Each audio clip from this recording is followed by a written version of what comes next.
Deputy Sadier, thank you very much for agreeing to an interview. Just so we can get the sound levels, do a sound level check. Can you tell us, well, I don't know, what did you have for breakfast this morning? I had some cornflakes and a bacon roll.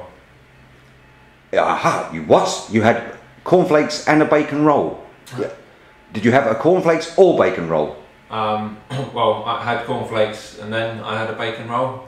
So you're admitting on camera you mixed your food, you had a cocktail of food this morning before you went to work? Yeah, I did. Personally, I think that's quite commonplace. You know, lots of states members do it. I don't think that's anything to be ashamed of.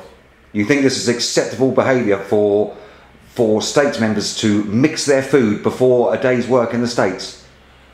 Listen, I don't think I've got anything to apologise for. I had some cornflakes, which is quite normal practice, I believe, in the morning. Afterwards, when I'd finished my cornflakes, let it settle a little bit, I had a bacon roll, and I don't think there's anything unacceptable about that at all. Can we start the interview now, please? Okay, let's start the interview. I watched a programme yesterday where you admitting to consuming alcohol and tea, or tea. Now, what was it? Did you have tea or did you have alcohol? Oh, well, I'm glad for the opportunity to actually clarify this. I had been in town and I was in an establishment. We went to a social event and there was food there. I did have a glass of wine. Wine and food?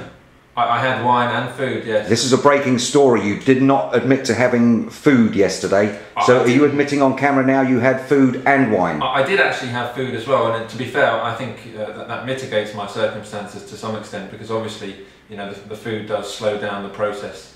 And I think it's actually more responsible to have food and to have wine at the same time. And on top of this, you consumed tea, is that correct?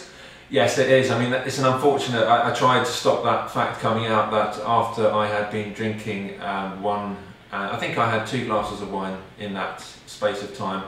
I thought that's quite enough. I'll move on to the tea now, because we were having a dessert scenario, and I thought sometimes when you have a sweet, you like to follow it by a cup of tea. So I don't feel like I've got anything to apologise.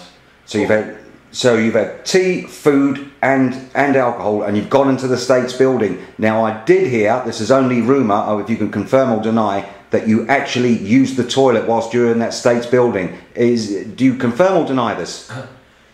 Well, I mean, I've already said on camera that I did use the facilities, and I believe I did also use the toilet there. I mean, I had been drinking tea, and as we know, tea is a diuretic. And perhaps there's an argument that I should have gone before I went to the States, but you know, I got caught short and I did need to use. Is this, for a politician, acceptable behaviour that you have not only mixed your breakfast, you've drunk tea and you've drunk wine and you've eaten food and you've used a toilet in the States building? Is this acceptable behaviour for a politician? I'm really not sure where you're going with this. I think that we all have bodily functions as human beings, whether we're States members or not. And I think that we all need to eat, we all need to drink, and sometimes we need to go to the toilet.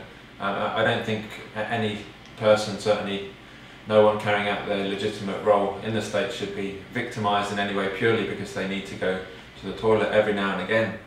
Well, I hope you realise this is breaking news. It's going to be headline news, because there's nothing else as big a story as this, which I hope you agree. But you sure you don't want to talk about something else before we go? We can talk about States members' pay. We can talk about the fact that States members are arrested without a search warrant, and their house are completely ransacked, and their partners' houses and their children's computers are also taken away. We can talk about the child abuse, the fact that, you know, there are very few convictions coming up in the States, and that it seems that, you know, all the big players in the child abuse seem to be getting away with it for whatever reason or another. We can talk about the housing regulations, we can talk about 111Ks, we can talk about the diversification of the economy and tourism in Jersey, and the fact that they've taken the cash machine away from the airport, the fact you can never get a taxi when you're at the harbour. I mean, there are lots of things I'm happy to talk to you about, but if you really want to just talk about tea and wine, then I'm also happy to just leave it at that. Why would we want to talk about all those issues you just raised, especially, or you forgot to mention the phones being tapped by States members and everything? Do you honestly think